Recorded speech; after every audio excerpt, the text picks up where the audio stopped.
Welcome to episode 17 of ALS Matters. We have a pretty special guest that some of you may have recognized from a season of The Voice. No spoiler alerts. We'll get into that in a minute. Frankie Torres, welcome. Hello. Hi. Thank you for having me, Cory.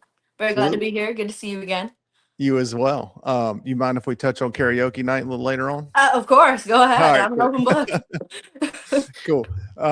So I had the pleasure of meeting Frankie at the last Nexus conference and hearing a little bit about her story with some of the things that have happened over this year. I thought it'd be cool to have her on, talk about writing a song with Mikey Stone, performing that for everybody at the ALS conference. But I want to jump into real quick, kind of a little bit of your history and your ties to ALS, if you don't mind. Can you kind of tell us how you came to know what it was and came to want to be an advocate for it?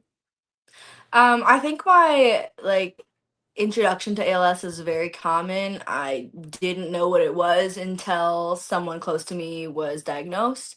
My dad was diagnosed with ALS in October of 21, and then he had an incredibly fast decline, and then he passed in October of 22.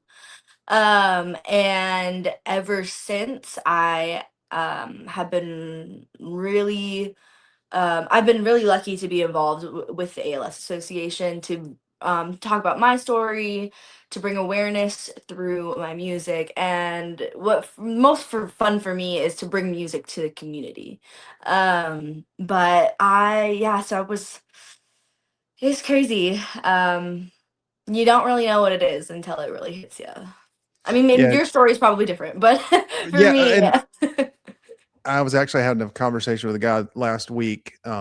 He had found out that I have ALS, and we had talked a little bit about my family history and stuff. And he's like, "Man, that's got to be rough." And I was like, "Honestly, I think it's better because I know what to expect." Like I still, and I know I apologize for everybody that's heard this before, but I still feel like my diagnosis was quicker. I was able to start getting help much faster because I knew what to expect, and a lot of people don't. Yeah, that is nice. I know it took Mikey a really long time to get diagnosed. Yeah. Same with my dad. It's a very common story, which is, and I've said this before too, so I apologize again, but like you have a bit of guilt when you know what to look for and you get diagnosed in 45 minutes when other people have been, trying to get that same answer for years, Well, my dad's diagnosis story is actually kind of it's a traumatic to my mom. The way that she tells me about it is when my dad was trying to get his diagnosis. We live in Minnesota, so we're next to the Mayo Clinic, which is really good. We have a lot of really good resources, a lot of good ALS research near us. But my mom had done the thing where she Googled, all the symptoms and was just like, WebMD. I just really hope it isn't ALS. But I mean, of course it was. But they went into the doctor. My mom went with my dad because they were, just trying to figure out what it was. They were looking for answers, and the doctor comes in. He says, "Yeah, so you have ALS," like very casually, like continuing on, like that was not the end of his sentence. Right, just breeze right past it. And my parents were just like, "What do you mean?" And the doctor froze, and he's like, "What do you mean? I thought you already knew. I thought this was like a confirmation appointment." And they're like, "No, this is the first time we've heard this." And so I can't imagine how traumatic and world stopping that moment was for them. Because just the diagnosis, it's a crazy thing. I can't. Yeah. So knowing that it was coming for you, I guess, in a way to say, is a bit of a peace of mind, I guess.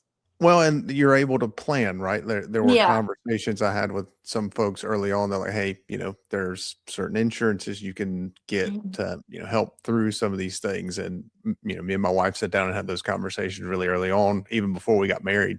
We were kind of thinking that's what's going to be the next step. So, being able to plan for things like this is definitely, I'd say you have a bit of advantage with a family history, right? Because I can put all that stuff, as much of that in order as I'm capable of, right? I'm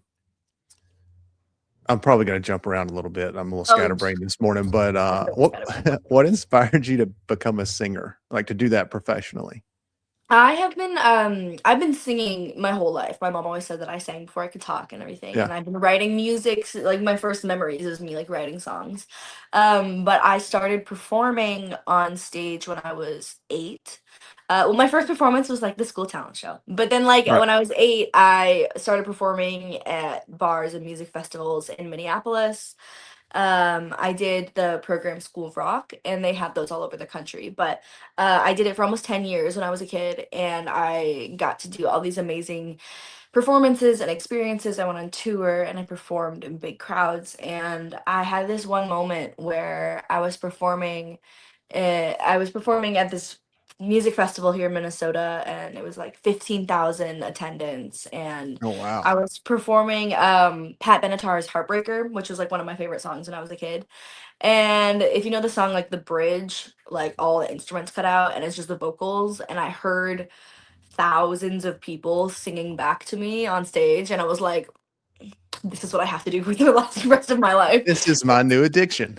It's literally like I understand why Elvis did drugs, because like it's crazy. It's like that's where I feel the best, the most myself. Yeah. Um, and then also I really want to have a platform, because like music is my passion, but it's not the only thing I care about. Right. Obviously now ALS awareness is huge for me, but before I knew about ALS, I really wanted to have a platform for animal rescue and for the environment and for mental health. Yeah. Um, I'm a psychology major and social work minor, Okay. so mental health has always been really important to me. And Yeah. I was studying getting my degree when my dad was sick, and I kind of did the choice to like kind of focus my studies in any way I could about ALS, which was kind of crazy. Yeah. But it's It's a kind of, lot to take in. it is, but it's it's how I decided to cope. But yeah, having a platform, and then also just like that is my where I feel myself to be like Yeah. myself the most. So that early journey led you to a pretty famous television show, right? It did. Season It did. 26 of The Voice. Season 26. Yep. What was it like getting that phone call? Oh my gosh, it was crazy. I was on the treadmill actually, when I got the call. But I did about there was like a I knew I was gonna be on the show for like a year before I could tell anyone about it. Yeah. So like crazy, like it was insane. But on the show was amazing. I got a four-chair turn and I made it to like the third round, and I've made so many amazing friends from the show, and it's gotten me a lot of opportunities, namely working with ALS Association, because um we know that TV shows love a sob story. And my dad, I talked about my dad on the show. Yeah. Um, and he was a huge supporter of my music. He came to all my shows, even though he had tinnitus and hated concerts. Went to all my shows, and he was a huge supporter. But yeah, when he had ALS, it was really hard for him. Like the hardest thing for him was to watch videos of me performing, because he knew that he wasn't gonna see my dreams be Yeah. realized. Um, but being on the show, not only did it help my music career, but I had so many people reach out to me about their own ALS journeys, like me, my dad, my friend, like all those things. And then I also had people who reached out to me that knew my dad from like high school, and like was like, "Oh my Really? God, I knew your dad in high school. I'm so sorry that he's passed." And I said they got like old pictures of him in high school. So it was just the show like not only helped my music career, but it really helped me like catapult me into this advocacy like Yeah. position Space. that I'm in. Yeah. Yeah. What inspired you to audition? I actually had a friend from college who was on season 24. Oh, And nice. I was like, I might as well do it. But I had tried out a few times. I got pretty far when I was 14. And then I went to Nashville, and I got thrush, and they were like, for the audition, they're like, you can't sing, why are you here? So I left. But yeah, I've always singing is like my passion and it's my dream. So Yeah. when my dad had passed, I wanted to do it for him, and also it just seemed like a point in my life. I had finished college. I had just lost my dad. Everything was it was kind of a time to like try new Yeah. things. Nothing to lose So, kind of moment. yeah. Yeah. Do you have a favorite holiday song? Holiday song. Yeah. I really like Winter Wonderland. I That's think a I good like one. that one. Yeah. I like a lot of them though. Do you? Um, Probably Deck the Halls. Okay. Okay. Yeah, I go pretty traditional with mine. That is very I traditional. like Yeah. yeah, I like a lot of the old school ones. I'm not a I huge was like I'm one of those people that have a pet peeve about folks who start playing Christmas music in before November. Thanksgiving. Oh, Yeah, I yeah, agree. I agree. I'm a staunch after Thanksgiving Christmas. yeah, I'm like, we can yeah. go. We actually got our tree. Because I live with my mom right now, and it's just the two of us. So like, and we like really big Christmas trees. So she decided to like hire people to bring in the tree. Oh, nice. But we had it before Thanksgiving, and I told her I was like, we can have this tree, but we will not be decorating it until Right. after Thanksgiving. This I was is like, just I yeah, the tree refuse. itself is the ornament for now. The tree itself is already like pushing it, but yeah. If you could go back and talk to your younger self during the time frame your dad was going through his battle Mm. with ALS, what's something you'd say to yourself or something you'd want to share with your younger self? I try to think because when my dad was sick, I was like 21, and which doesn't seem very far away. I'm 25 now. It doesn't seem like very far away, but I think when my dad was sick, I don't know. I feel like we kind of did everything right. Like I didn't um I came home and I took care of him for 3 months. I was in school, so I was, I maybe calling him probably when I was at school early on in the process more. Yeah, just keep in Um, touch early on. yeah, just because like I didn't know because they tell you 2 to 5 years is the average diagnosis. Of course, you're hoping for more. I got a lot less, but I was um considering like study. I had plans to study abroad that summer, but I decided to cancel them, which is a very good thing because that was the last time I got to spend with my dad. Yeah, Um, but I mean, I got to spend time with him, and I introduced him to I watched TV with him. I think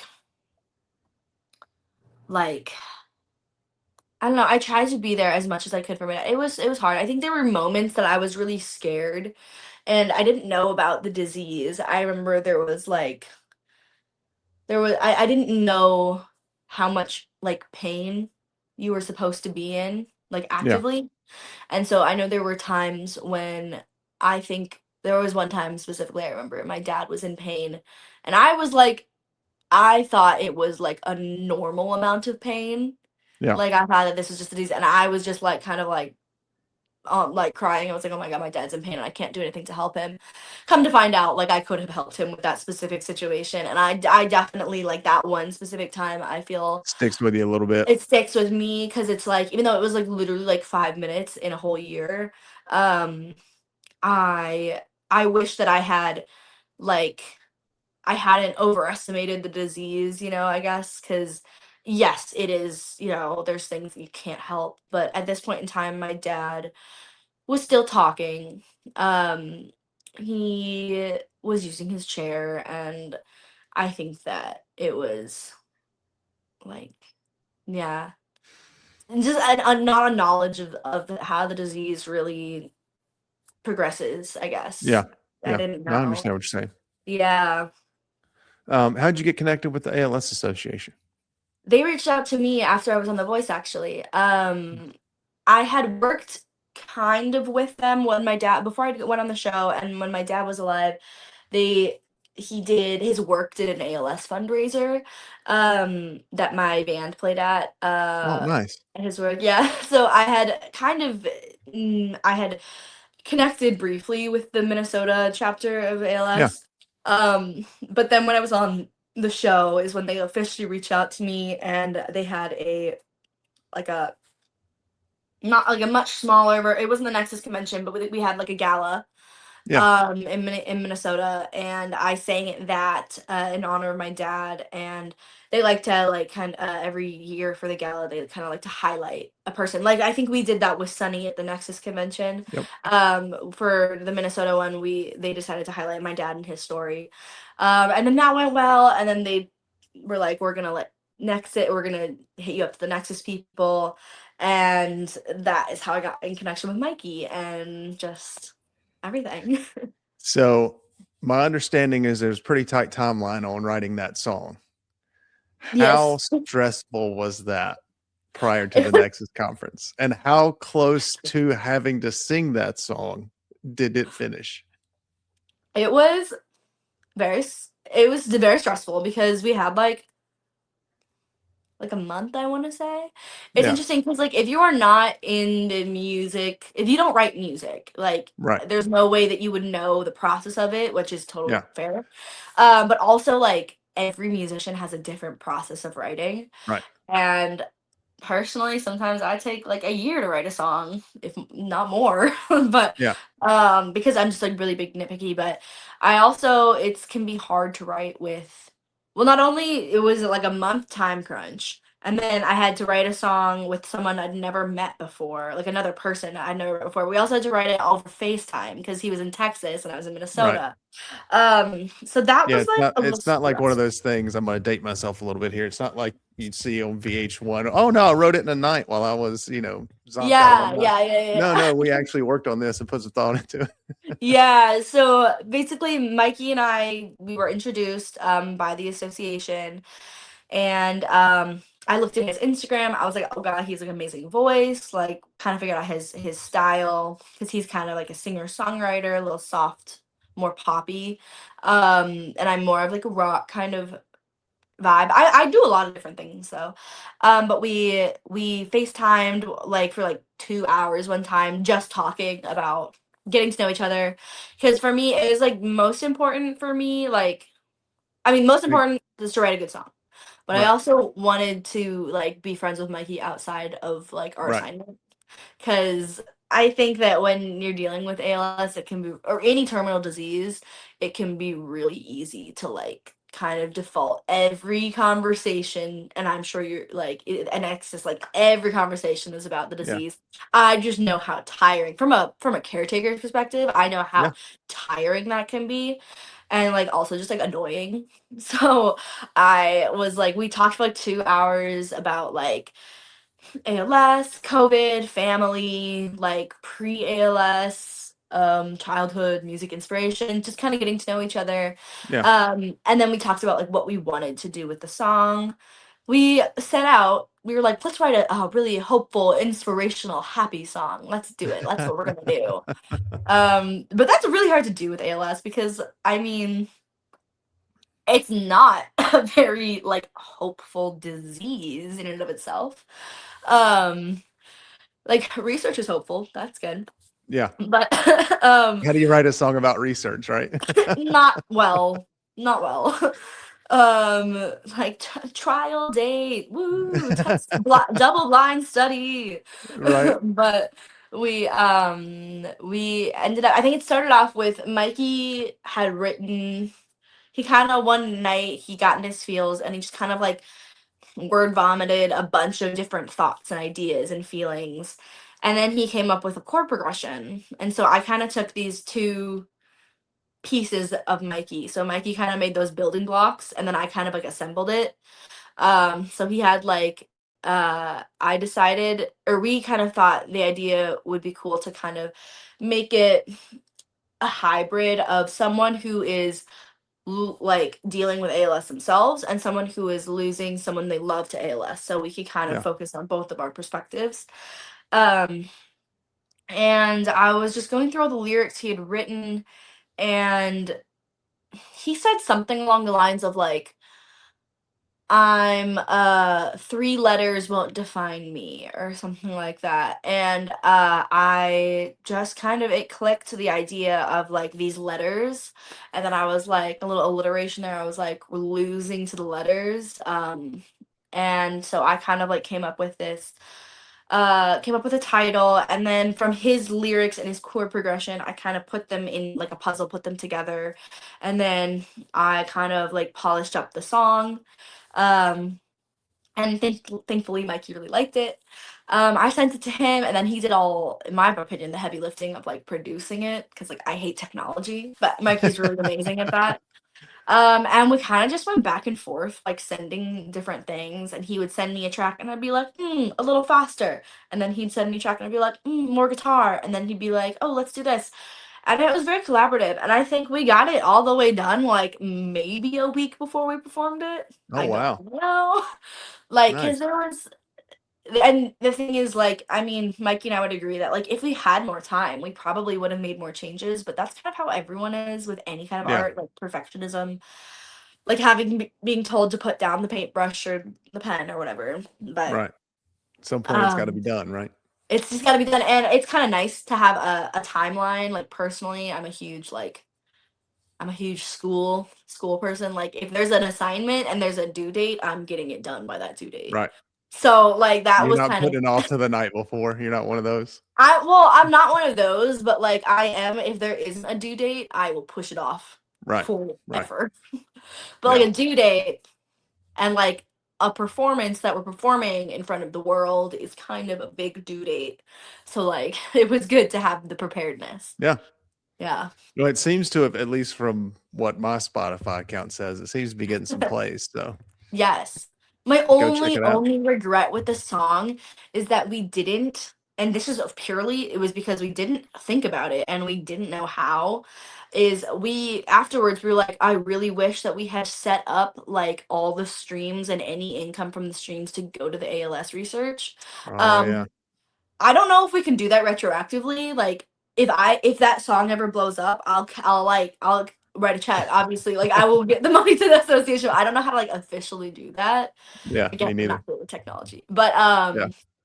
yeah. In theory, like if that song ever goes crazy, we're gonna allocate all of the money it makes to the association. We just don't know how to do Nice. that right now. Yeah. So yeah, if no one's listened to it and you're just now hearing about it, Losing to the Letters, go check it out. Yes, go Mikey take a Stone listen. and Frankie Torres. Yes. So we're coming into the holiday season. This will be our last podcast of 25. Um, this is kind of a personal question for me, so I'll let you go first. But are the holidays any different for you now than they were before? I Yeah, mean, I think besides the so. obvious, right? Yeah. But I think so. I mean, I grew up Christmas being like a huge, like, we had so many rituals. It was very like movie, like white Christmas, like family comes down and then there's stockings and Santa. It was very like Hallmark movie Christmas that I grew up Yeah, with. Um, so in the past few years, it has been very, very different. We haven't put as much effort into that Christmas morning kind of feeling thing. yeah, Um, it's more so, I mean, I'm adult. I'm the youngest, so I'm an adult now. But I mean, I still like it. Like I still like, even yeah. if I don't get presents, I just It's the like the nostalgia, whole, right? Like it's you the still have nostalgia. those Yeah. things that you like. Yeah, Exactly, and it's the ritual and it's the tradition. I think it's weird not having a stocking for my dad, for sure. yeah. It's easier to buy presents because my dad was very hard to buy presents for because men never tell you what they want. Well, I Um, think we just go get what we want. Like, oh, I want this thing. I'll just go get it. I It's just easier buy if it I just go yourself. get I'm it. like, Yeah, it's like, okay, what do I get him? Like whiskey or golf? Like yeah. he's Either very most guys predictable. will be happy with either of those things, even Exactly. if It's they a don't very play golf. Like, exactly. My mom got him actually like the last Christmas we had, she or birthday, she got him like a 2-in-1. It was like a putt green, but it was like pong. It was oh, like like beer putting pong. into, yeah, it was beer pong but putting. So it was like a combination of, but yeah. Yeah, But it's weird. So my dad's last Christmas, my brother lives in Italy with his that's cool. wife, and so we went and visited him when my dad was still sick, but that was his last family trip, his last trip at all. um and that was really good and really bad because Italy is very unintentionally ableist, like, though it's an ancient city filled with cobblestones and no Yeah. elevators. And the elevators, yeah, that's obviously a problem. But if you don't have ALS, you may not realize like the cobblestones or the wheelchair, it's constantly going, and he would Mm-hmm. set off his the nerve. I don't know the specific name, but when you have like it would set off his spasms. Yeah. And The so fascinations are what they call them. yeah, yeah. So like and of course everyone stared all the time because if you're Yeah. no one is in a wheelchair in Italy because Right. it's not like conducive Easy to a to move wheelchair. around. Yeah. Yeah. So it was very like it was and my dad didn't like, that kind of part of it, but it was really good to see my brother and have like a Christmas together. Um and it was very different. And then this year is going to be the first time that we're having actually today I'm having family fly in. And it's going to be kind of getting back to that kind of Tradition. recreating that tradition, Yeah. but it's never going to be the same. I Yeah. mean, but I love looking at pictures of like, Christmas morning, like opening presents with my dad. Like it was very Yeah. like, yeah. Yeah. So we And lost my mom right before Christmas. It was oh, literally the week before Christmas when she passed. And so last week, not really thinking anything of it. I'm like, man, I'm in a funk this week and I cannot figure out why. And I was talking to my wife and she's like, I don't know. And then I was sitting at work and I was like, got real upset, start, tearing up. And I'm like, oh, I know why. I just figured it out. Like it's the week. That's why it's I feel, anniversary. Yep. crappy. Yeah. Yep. So it's always kind of bittersweet. I love the Christmas stuff, doing everything with your family, but at the same time, like you said, there's always a piece missing. Yeah. It's One of never the things that fun. my mom used to always do for all the grandchildren, she'd buy Nerf guns. Oh, I love And that. so everybody got like a little Nerf gun, and we would turn my grandmother's house into a Nerf war. But That's adorable. um, stuff like that you miss, the pick and carrying on kind of thing. Yeah. So you've performed at Light the Journey Gala and the Nexus Conference now, as it relates to the ALS world. Mhm. How does combining these two parts of your life how's that impacted your like musical career at all? It's been something that I never expected. Like I said, it's advocacy is very important to me, but I never expected it to be like a medical advocacy thing for me. Hmm. But I'm very like happy and privileged to be able to do so because I actually did another fundraiser, a virtual concert for ALS like 2 weeks ago. I was in LA. Mikey and I did music for ALS, which is a brand new virtual concert Yeah, that that we was put going to on. be. Yeah, you're robbing my questions, man. I'm sorry, man. I'm I said that sorry. was good. No, you're good. You're good. I'm just kidding. No, that was going to be my next. I was going to segue into that too. What was that like? Was Okay. that super? It looked awesome. It was a really, really cool. The girl who set it up, her and I have like this very, very similar stories. She's in college right now, senior in college, and her dad is sick with ALS. So her and I bonded over again trying to do less than like more than just business. But we Hmm. talked about how it's so weird. Specifically, I feel like the dynamic is like a child losing a parent to ALS is hard, but I think also specifically when you're a daughter losing your father, it can be really hard like because for me, my dad was so proud, and it was really, really hard for him to let his daughter help him with Right. basic things, just like Oh yeah. a dignity thing. Like it can be really, really hard.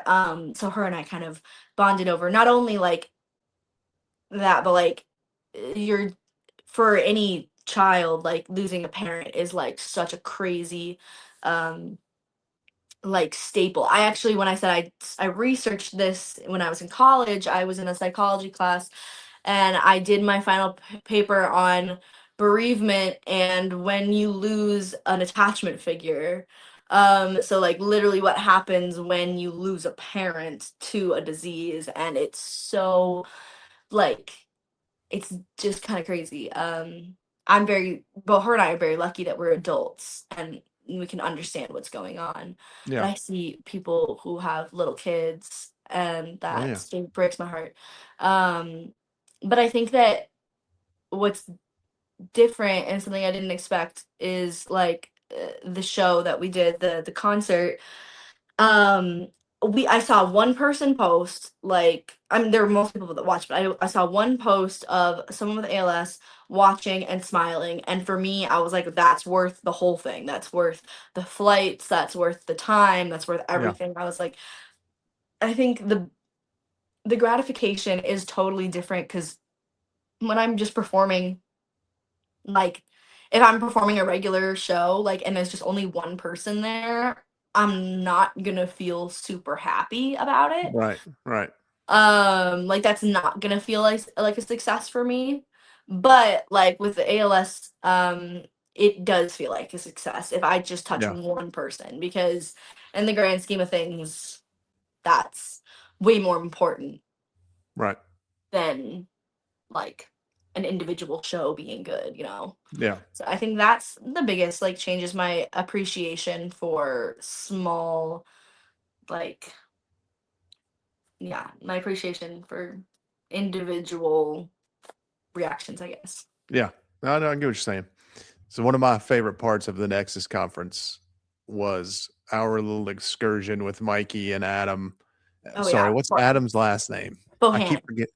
It's okay. Bohannon. Um, we ended up at a karaoke bar after your Yeah. performance, and I will never forget this for as long as I live, hopefully. You get up and sing, the place goes wild. Adam gets up and sing one of the best versions of Genuine's Pony I think I've ever heard. I love that that's his karaoke song. It's so funny to It me. was great. It was great. And I love the song anyway, so it was great. And then Mikey gets up and perform. And after Adam comes down, there was a table of ladies to our right. And I'd heard them talking about you while you were up there, heard them talking about Adam. And then Mikey gets up and he sings and kills it, right? And she looks over at me and she goes, "Are you going to sing?" And I was like, "Absolutely not." She's like, "Well, everybody else at this table can." I'm like, "Nope." You know, it's Texas, short sleeves. You see all the tattoos. I'm just security and the driver. Like they do all the entertainment. You And were it a was, driver that night. Yeah. yeah, for sure. That's what I like to do. Make sure everybody gets That home was safe. funny. But yeah, Yeah. it was great because like the whole place just, and you could see people start to put together like, I think I know her from somewhere. Where do I know her from? Yeah. It was hilarious to watch. So personally, thank you for that experience. Oh, thank you for driving us. We wouldn't have made it without you, man. No, genuinely my most like intense memory of that night was the like brisket quesadilla that I Oh ordered and yeah. no one ate. And we had like these crazy fried pickles that had no pickle in them. It was crazy. Yeah. Anyways, but yeah, I love that. That night was so fun. And was that the night of the Nexus convention? Yes, the night That was the after night. you guys performed. Yeah. Yeah, so we had done our performance, everything was good, everything Yeah. worked. That was great. I mean, And then it was I'll, time to let loose. What were you gonna yeah. No, I was going to say the other thing I'll never forget about the Nexus conference while you guys were performing, they were coming around putting tissues out say? at all the tables, and I Yeah. didn't see a single unopened pack of tissues after that. Just That's so what you we said. So Mikey and I, our dark humor, our dark Gen Z humor, we were like, and I hope this isn't insensitive to anyone, but we were like joking. We're like, oh my God, we're gonna make everyone cry. We're gonna fill that room with acid tears. know. Oh, dude, I'm telling you, I was choked up. I had to stop. Yeah. So what got me? I didn't realize they had gotten so like used so many pictures that everyone had sent in, and there were like Yeah. 2 of me and my daughter. And as soon as the first one popped up, it started. And then when the second, I got myself back under control, and then the second one popped up about the same time, and I'm just I like, "Nope, know. it's over. Give me the tissues, man." I didn't know they were gonna play the video that we had made for the Light the Journey gala of my dad, and Oh that yeah, always makes me go. That one makes yeah, me. That's a problem. yeah, And they play it right before I perform, which is really nice. But going back to karaoke, I think that was like again like the most fun because it was the celebration and like the fun part and like the yeah. living the life. Like Right. we've You done the got hearts. to right. You got to do the thing you set out to do. Now we get to enjoy it a little bit, kind Yeah, of we mindset. did Yeah, the important, the hard, we did all that, and now we get to enjoy life, and I think that's obviously that's what life's all about, and in my opinion, like that is what, making good use of like time when you have borrowed time, like you got to make sure you do that. But I thought that it was super funny because we were in Texas, and I know that like I am a young girl, and most people don't expect my music taste. Yeah. So I remember I don't going think a up. lot of people expect that voice either when you start singing. Yeah, I can't remember the first song I sang, but the second song was like later on in the night. No one knew I had signed up again. I like went up and I started singing Tuesday's Gone by Leonard Skinner, and all these Mhm. old men were obsessed with me. Like It these was men in their funny. like 70s were like, "Oh my god!" Because I was like this like 25-year-old singing Leonard Skinner at like Yeah. 1 a.m. at this karaoke bar, and it was amazing and it was fun. And I think that and then obviously, so I did my rock. Mikey did some 2000s pop song. I can't He remember did it was The Fray. the fray. I can't remember which song it is. Yeah, And me yeah. and him talked about it when he was on the podcast too. Now I can't remember what it was. Anyway, it was really good. And then Adam did Genuine, so we're all Yeah, very I mean, different. yeah, So and then Mikey's friend Zoe and Jameson, they did Fergalicious, I think it was, that's or right. That's right. it was either Fergalicious or yeah, so 2008. What is it? I don't know. It was something. But it was like we're all such different people and we came Yeah, together, and yeah. I don't know. I think that's like my favorite, like, music brings people together, food brings people Yeah, together, it trauma definitely brings people does. together. So, what brings you hope about the future of ALS? Well, I have heard, like, working with Light the Journey, and that we are actually making some strides. And I know that there's two different, so your version of ALS is different from the version of ALS that my dad had. And from what you told me, your version of ALS has been making strides as well. Yeah, Um, so I am not very scientific and I don't do much research, but I am when I'm at these places, obviously, like it's really yeah, amazing to hear. And I think that not only the research, which is needs to continue to be funded and prioritized for sure, but I think that with the resurgence of the Ice Bucket Challenge and with Eric Dane's diagnosis, I think that ALS is kind of really coming back into the forefront of like mainstream knowledge. yeah. And I think that a lot of, just like me, if you don't have someone with ALS, you don't know what it is. And like I did the ice bucket challenge when I was 14 and I had no idea what I was doing it for. Right. But I think now with social media being so fast and all the information being so prevalent, I think um it has been it's more people are understanding it a little bit more. I think that's really important. And like like we said, like I said, Eric Dane, McSteamy from Grey's Anatomy, which I love. Um, it's very like it's unfortunate that it takes someone really famous to get Yeah, sick for people to listen. Um, and I hate that that's on him when he's dealing with this, because I yeah, know that like he's dealing with this and his progression is really fast, but he's also bringing so much awareness to it. And I'm very, very like impressed by the way that he's in the forefront media, and like he said he wants to play characters with ALS and really like bring it on. dive in. Yeah, Like that, I think that is very important to have that representation. It sucks that that representation it has to be there because that means that he's sick.